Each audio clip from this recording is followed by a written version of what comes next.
العلم نور العلم نور العلم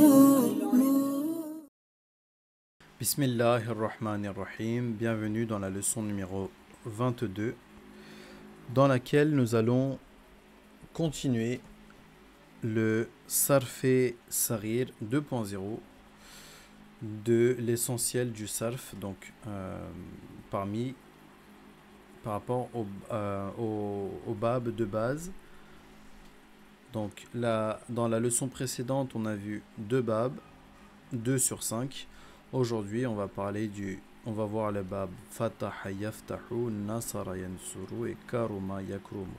Donc ça ferait 3, 4 et 5 pour compléter les 5 abwab du Sulasi Mujarrad, donc des abwab de base.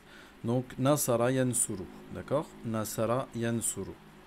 Pareil, Mazi ma'rouf, Mudari ma'rouf, Mazi majhoul, Mudari majhoul, Amr hazir, Ism fa'il, Ism maf'oul.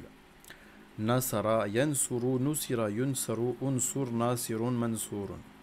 Je vous rappelle que Ism fa'il, de toute manière, le modèle est déjà dans fa'il. C'est fa'ilun le modèle, donc il y a juste à appliquer sur le bab ou sur le masdar qui est nasrun, fa'ilun, nasirun, maf'oulun, mansurun. D'accord? Donc là, c'est simple. Après, dans le amr, c'est simple aussi. On avait dit que dans la deuxième, ici, yansuru, c'est le sod, ce qui est la deuxième lettre de la racine. On a une damma. Donc, dans le amr hazir, on rajoute une hamza, on met une jazam à la fin, et comme c'est une damma ici, on avait dit s'il y a une damma sur la lettre ayn kalima, on met une damma ici aussi. Si ça aurait été une fatha ou une kasra, on aurait mis ici une kasra. D'accord? Donc amr hazir. Après, il y a juste le mazi ici, donc passé, présent et là présent. Et là, il y a juste le ma'rouf, majhoul, majhoul. D'accord? Donc voilà comment se présentent les 7 formes dans les tables courtes 2.0, comme je l'appelle, pour le bab Nasara Yansur. Quatrième bab, Fataha yaftahu, et le masdar fathun. Pareil, donc 7. D'accord? Les mêmes, toujours les mêmes. Fataha yaftahu, futiha yuftahu, iftah fatihun maftuhun. Il a ouvert, il ouvre, il a été ouvert, il est ouvert, ouvre, celui qui ouvre, et ouvert, donc l'ouvert plutôt, donc la chose qui est ouverte. Maftuhun. Ok? Note, le bab Fataha yaftahu contiendra presque toujours une lettre parmi les huruf illa, huruful halqiyya. D'accord? Les huruf halqiyya, donc soit à la position du ayn, soit à la position du lam. D'accord? Ce qu'ils disent, c'est que dans la position du ayn kalima ou du lam kalima, il y aura toujours dans le bab Fataha yaftahu une lettre parmi les huruf halqiyya qui sont le hamza, ha, ayn, ha, ghayn, kha. D'accord? Et là on le voit parce que ici, donc par exemple dans Fataha yaftahu, dans le lam kalima, on a dit que c'était soit dans le ayn kalima, soit dans le lam kalima. Nous avons un ha. D'accord? Donc ce sera soit un ha, soit une lettre parmi ces lettres-là. Et le 5e, le bab Karuma yakrumu, Karamatun.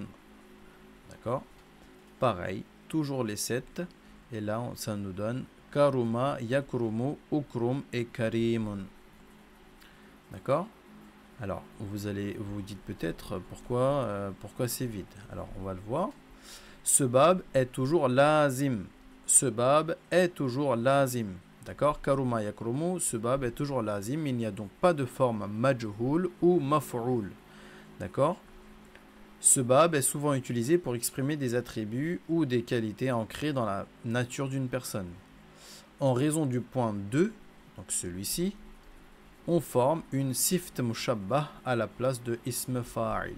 D'accord? Alors, ce bab est toujours lazim, d'accord? Donc il n'a pas de forme majhoul ou maf'oul.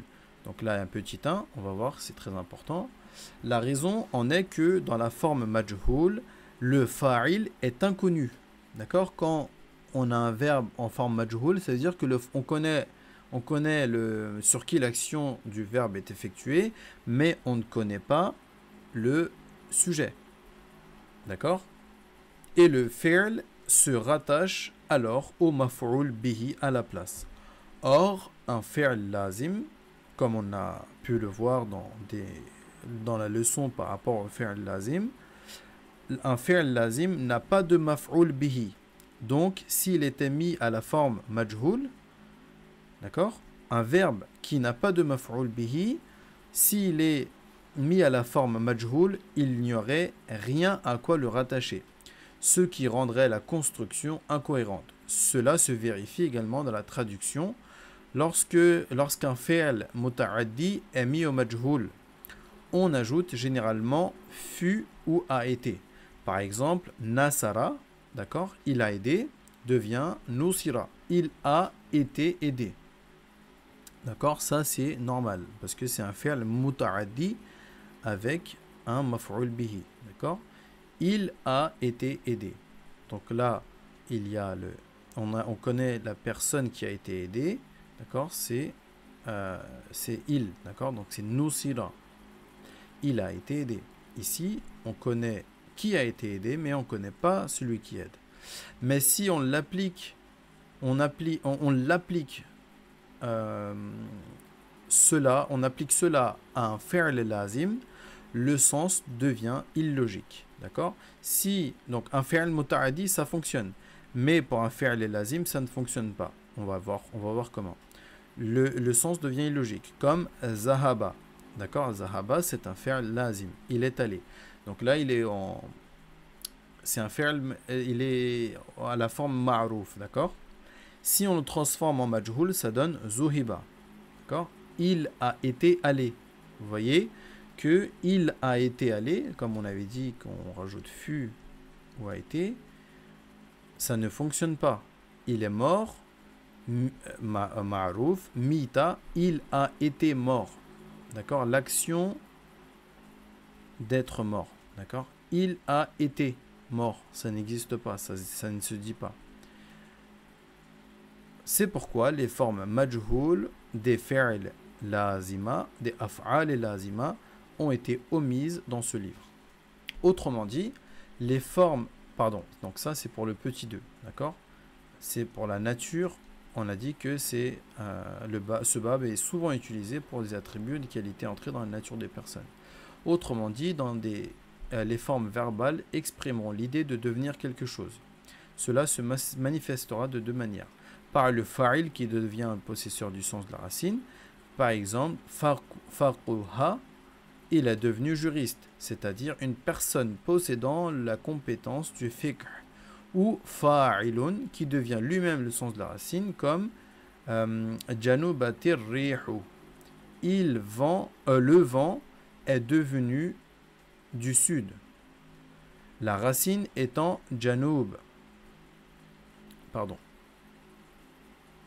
Est venu du sud. Le vent est venu du sud. La racine étant janub. Parmi ces deux cas-là, le premier est appelé en arabe sayrura et le second tahawwul. D'accord? Donc voilà pourquoi dans les verbes dans la forme majhoul et l'ism maf'oul n'existent pas dans les verbes lazim. D'accord?